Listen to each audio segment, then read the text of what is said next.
সিঙ্গাপুরে প্রথমবার অনুশীলন সেরেছে বাংলাদেশ ফুটবল দল। বিকালে গেলেন ট্রেনিং সেন্টারে রুদ্ধদ্বার সময় কেটেছে হামজা জামালদের। 3 পয়েন্ট আদায়ে টেবিলের দ্বিতীয় স্থানে থেকে এশিয়ান কাপ বাছাই পর্ব শেষ করতে মরিয়া লাল সবুজরা। ওদিকে হাভিয়ার কাবরেরার মিশন নিজের মেয়াদ বাড়ানো। সিঙ্গাপুর থেকে বিস্তারিত জানাচ্ছেন হাসান সজীব। শক্তিশালী ভিয়েতনামের কাছে ৩-০ গোলে হার। এরপরই ওই হারে বাংলাদেশ র্যাঙ্কিংয়ে 2 ধাপ পিছিয়ে যায়। ভ্রমণ ক্লান্তি, সেই সঙ্গে র্যাঙ্কিংয়ে অবনতি, মন খারাপ করে সিঙ্গাপুরে আসে বাংলাদেশ। সেই সঙ্গে তাদের দলে নেই রাকিব হোসেন এবং তপু বর্মনের মতো ফুটবলাররা। তারা আগে থেকেই সেভাবেই জানতো যে কার্ড ইস্যুতে 2 ফুটবলারকে পাবে না, কিন্তু ভিয়েতনাম ম্যাচে কিন্তু তাদের অনুপস্থিতি হারে হারে টের পেয়েছে বাংলাদেশ।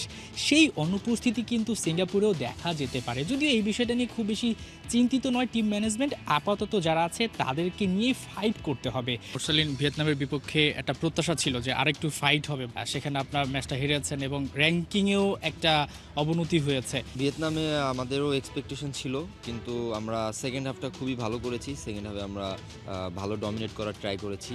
চেষ্টা করব ওই ম্যাচ থেকে যে ভুল ত্রুটিগুলো ছিল ওইগুলা শিখে ওগুলা কাজে লাগানোর জন্য, যেন আমরা এই ম্যাচটা জিততে পারি। আমাদের টার্গেট এখন আমাদের এই ম্যাচকে নিয়েই। আমরা সবাই খুব পজিটিভ।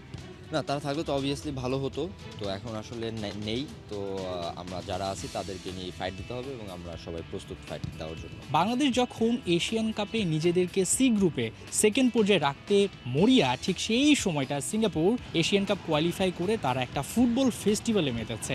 তাদের ক্যাপ্টেন, কোচ এবং বেশ কয়েকজন ফুটবলার কালাং ওয়েব মলে গিয়েছে, সেখানে ফ্যানদের সঙ্গে মিশে গেছে, ফ্যানদেরকেও মাঠে খেলা দেখার আমন্ত্রণ জানিয়েছে।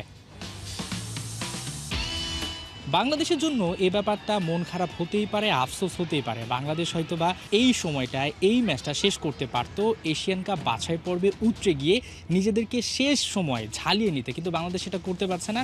বাংলাদেশের মধ্যে দারুণ একটা চাপ তৈরি হয়েছে, খুবই স্বাভাবিক। সিঙ্গাপুরে বাংলাদেশের প্রাপ্তিটা কি হবে? বাংলাদেশের প্রাপ্তি তখনই হবে যখন বাংলাদেশ এই ম্যাচটা জিততে পারবে, 3 পয়েন্ট আদায় করে নিতে পারবে।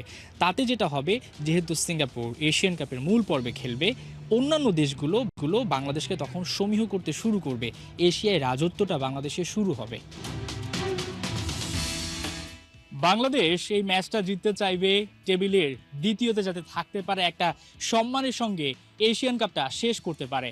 তবে চিন্তাটা একটু বেশি হাভিয়ার কাবরেরা। তাকে প্রশ্ন করা হয়েছিল এই ম্যাচ নিয়ে আপনার গোলটা কি, তিনি একটাই উত্তর বলেছেন, তিনি জয় চান। Always the main target is winning, and we if we are at our best and we reduce the small details, especially in the set pieces that we have some issues, as you could see in the first game. It's going to be a very tight game, and we can make it. We can get the 3 points, definitely.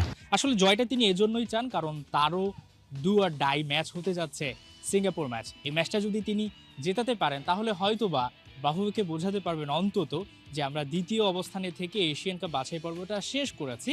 সামনে যে সাফ চ্যাম্পিয়নশিপটা রয়েছে সেই সাফে হয়তোবা coach থেকে যাওয়ার জন্য এই পরিসংখ্যানটা দাঁড় করাবেন, কিন্তু সেই পরিসংখ্যান কি শুনবে বাফুফে এবং সেটা কি আদৌ যৌক্তিক হবে?